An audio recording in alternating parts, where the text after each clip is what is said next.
மாவட்டத்திலிருந்து சகாய விமலா பேசுகிறேன். நான் அருள் சகோதரிகள் இல்லத்தில் மாதந்தோறும் கூட்டத்தில் கலந்து கொள்ளும் போது அந்த கோயிலில் அருள் சகோதரி இல்லத்தில் அமைந்துள்ள கோயிலில் பிரேயரில் பங்கு பெறுவேன். பங்கு பெற்ற பின்பு என்னுடைய வாழ்க்கையில் நிறைய மாற்றங்கள் நடந்திருக்கின்றன. ஜெப தேவையாயிருந்தாலும், ஆன்மீக தேவையாக இருந்தாலும், பொருளாதார ரீதியாக நிறைய வெற்றிகளை நான் கண்டிருக்கின்றேன். கார்லோ ஜூலியா அவர்கள் தங்களுடைய வாழ்க்கையை மருத்துவ பணி, கல்வி பணி, சிறை கைதிகளின் பிள்ளைகளுக்காக தங்கள் மொத்த சொத்தையும் செலவழித்து தங்கள் வாழ்க்கையை அவர்களுக்காக அர்ப்பணித்தார்கள். அவர்களுடைய வாழ்க்கையை பின்பற்றி நானும் என்னால் முடிந்த அளவு ராசா குழுவோடு இணைந்து செயல்பட முடியாவிட்டாலும் என்னை தேடி வரும் நபர்களுக்கு, உதவிக்காக வருபவர்களுக்கு என்னால் முடிந்த அளவு ஒரு வேளை சாப்பாட்டுக்காவது உதவி செய்ய வேண்டும் என்ற எண்ணத்தை தூண்டியது இந்த லாசான் குழுவில் இணைந்ததுக்கு அப்புறம்தான். அதுபோல பிறரையும் ஜெபத்தின் மூலம் அதிக தேவைகளை பெற்றுக்கொள்ள முடியும் என்று வலியுறுத்தியதும் இந்த லாசா குழுவில் இணைந்ததுக்கு அப்புறம்தான். எவ்வளவு தோல்விகளை நாம் சந்தித்தாலும் அதிலிருந்து மீண்டு வெற்றியை தேடி கொள்ள முடியும் என்ற உந்துதலையும் ஆர்வத்தையும் ஏற்படுத்தியது இந்த அருள் சகோதரிகளோடு இணைந்து லாசா குழுவோடு செயல்பட்டதுக்கு அப்புறம்தான். நோயாளிகளை சந்தித்து அவர்களுக்காக ஜெபம் செய்யும் போதும் இறைவனிடம் உருக்கமாக ஜெபம் பண்ணுங்கள், அவருடைய கடவுளுடன் இரக்கத்தையும் அருளையும் பெற்றுக் கொள்வீர்கள் என்ற நம்பிக்கையை ஊட்டியதும் இந்த லாசா குழுவில் இணைந்ததுக்கு அப்புறம்தான். என்னுடைய பிள்ளைகளுக்கும் இறைவன் ஜெபத்தின் மூலம் இறைவனை காண முடியும். எவ்வளவு பெரிய கஷ்டங்கள் வந்தாலும், தேவைகள் இருந்தாலும் இறைவனை தேடி தேடி செல்ல நாம் இறைவனுடைய மகிமையை காண முடியும் என்று இந்த அருள் சகோதரர்களோடு இணைந்து லாசா குழுவோடு இணைந்ததுக்கு அப்புறம் தான் இந்த தேவையை நான் புரிந்து கொண்டு என் பிள்ளைகளுக்கும் நான் கற்றுக் கொடுத்து வருகிறேன். என்னால் என்னுடைய குடும்ப நிமித்தத்தின் காரணமாக இந்த லாசா குழு கூட்டத்திற்கு அதிக அளவு பங்கு பெற முடியாவிட்டாலும் முடிந்த அளவு என்னால் இந்த கூட்டத்தில் பங்கு கொள்ளும் போது அதிக தேவைகளையும் அதிக வெற்றிகளையும் நான் பெற்றிருக்கிறேன். பெற்ற வெற்றிகளையும் என் வீட்டில் உள்ளவர்களிடம் நான் பகிர்ந்து கொண்டிருக்கிறேன்.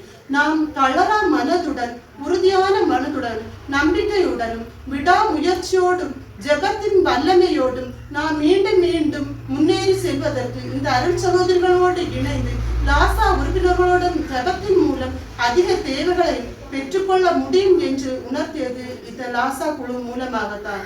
ஆகவே நாம் அனைவரும் விடாமுயற்சியோடும் நம்பிக்கையோடும் ஒற்றுமையோடும் இறைவனிடம் வேண்டும் போது அனைத்து காரியங்களையும் பெற முடியும் என்று உறுதியாக சொல்கிறேன். நன்றி, வணக்கம். அனைவருக்கும் வணக்கம். மூவர் இறைவனுக்கு முதலாக வணக்கத்தை தெரிவிச்சுக்கோது. நான் மேல்மிடால மூவரு இறைவன் லாசா உறுப்பினர் பேசுகிற பேர் கிளாரா. நான் திடீர்னு எனக்கு ஒரு ஃபோன் நான் என்ன பண்ணேன், அருள் சகோதரி எப்போ ஃபோன் பண்ணால் நான் ஓடி வந்துடுவேன். அது மாதிரி என்னன்னு கேட்க ஓடி வந்தேன். அவங்க சொன்னாங்க, இப்படி உங்களை எங்களோட இணைஞ்சு பணி செய்கிறதுக்கு இந்த லாசா குழுவில் உங்களை சேர்த்துருக்கோம், எங்களோட பணியாற்றுவதற்கு. அப்போ அதை பற்றி எனக்கு ஒரு தெரியாமல் இருந்த போதில் அவங்க என்ன பண்ணாங்க, அவங்களுடைய இந்த புக்கு எனக்கு, அவங்க சபையுடைய புக்கு எனக்கு வாசி கொடுத்தாங்க. அதை வாசித்த பிறகு இப்போ இவ்வளவு பணிகள் இவங்க கார்லோ ஜூலியாவுடைய அவங்க செய்த பணியை இவங்களும் செய்திருக்காங்க தாரிச்சவங்க. அப்போ இதில் நம்ம அவங்களோட இணைஞ்சு செய்வோங்களோட உந்துதல் எனக்கு வந்துச்சு. அது இல்லாமல் கார்லோ ஜூலியாவுடைய பெரிய வீட்டு பிள்ளையாக பிறந்த போதிலும் கூட வீதியிலே தெருவோரில் இறங்கி ஏழை எளிய மக்களை அன்போடு அரவணைத்து அவருடைய இல்லத்தில் கொண்டு சென்று அவர்களுக்கு உணவு கொடுத்து, கல்வி கற்க இயலாமல் இருந்த போதில் அவர்களுக்கு கல்வி கொடுத்து, மருத்துவ பணி அவர்களை மருந்து உதவி செய்து எல்லாமே செய்து அவங்க அன்போடு அரவணைச்சு பாதுகாத்துக்கிட்டாங்க. அப்படி அவங்க பண்ண போதில் திடீர்னு அவங்க நற்கருணை கொண்டு ஜெயில் கைதிகளுக்கு கொண்டு போனாங்க.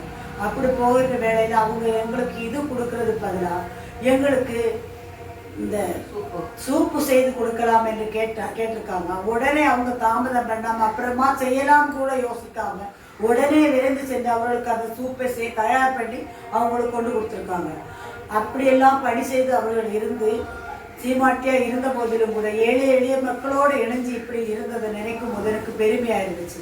இதே பணியை நம்ம அருட்சகோதரர்கள் இப்படி செய்கிறாங்களே, கல்வி பணியை செய்கிறாங்க, மருத்துவ பணி செய்கிறாங்க, ஏழைகளுக்கு உதவுறாங்க, படிக்க இயலாமல் இருக்க பிள்ளைகளுக்கு உதவி செய்கிறாங்க. அவங்க நோயாளிகளை சந்திக்க செல்றாங்க. அப்படியெல்லாம் பார்க்கும்போது எனக்கு ரொம்ப மகிழ்ச்சி. அப்போ இவங்களோட எனக்கு நம்ம பணி புரிந்தா என்ன அப்படியோட உந்துதல் எனக்கு வந்தது. அதுக்கப்புறமா பாவ சங்கீர்த்தனை வந்து எங்கள் ஊரில் வந்து வருடத்துக்கு 4 முறை தான் கொடுப்பாங்க. ஆனால் இந்த அருட்சகோதரர் இணைஞ்ச நாள் முதலாக எங்களுக்கு மாதந்தோறும் பாவ சங்கீர்த்தனம் கிடைக்கக்கூடிய இது எங்களுக்கு கிடைச்சிருக்கு. அதை நினைக்கும் போது ரொம்ப பெருமையாக இருக்குது. மாதந்தோறும் நம்ம பாவத்தை அறிக்கையிடுவோமே, அது எவ்வளோ பெரிய உத்தமம். நமக்கு இந்த அருட்சகோதரர் இணைஞ்சதுனால தானே, அவங்க கூப்பிட்டு நம்மளை இதில் இணைச்சதுனால தான் எனக்கு கிடச்சிருக்கு. நாங்கள் 9 பேர் இதில் சேர்ந்துருக்கோம். அந்த 9 பேரும் அருட்சகோதரிகளுமா இணைந்து ஒரே குடும்பமாக அந்த ப்ரேயர்லே சரி எங்களுக்காக மட்டும் இல்லாமல் உலக மக்களுக்காக ஜெபம் பண்ணி அவங்களுக்காக ப்ரேயர் பண்ணும்போது எங்களுக்கு அதில் வாழ்க்கையில் நல்லது நடந்திருக்கு. அவங்களுக்கு அடுத்தவர்களுக்கு ஜெபம் பண்ணும்போது அது நம்மளுக்கு நன்மை நடக்கும் என்ற எண்ணத்தை எங்களுக்கு இங்கே வந்த பிறகு தான் தூண்டிருக்கு. அப்படி பார்க்கும்போது அதுக்கு பிறகுதான் நான் ஆலயத்துக்கு செல்லும்போது வீட்டில் எனக்கு ஜெபம் பண்ணும்போது எனக்காக மட்டும் இல்லாமல் அடுத்தவர்களுக்காக ஜெபம் பண்ணக்கூடிய உந்துதல் எனக்கு மனசுக்குள்ளே வந்தது. அது பண்ணும்போது எனக்கு ரொம்ப பெருமையாக இருக்குது. அப்படி இருக்க இந்த 6 வருட காலமாக நாங்கள் இந்த அருட்சகோதரியோட இணைஞ்சு பணிபுரிறதுக்கு எனக்கு ரொம்ப பெருமையாக இருக்குது. அதை நினைக்கும் போது அந்த பணி செய்யக்கூடிய 3 இறைவனுக்கும் இந்த அருட்சகோதரருக்கு நன்றி கூறி முடிக்கிறேன்.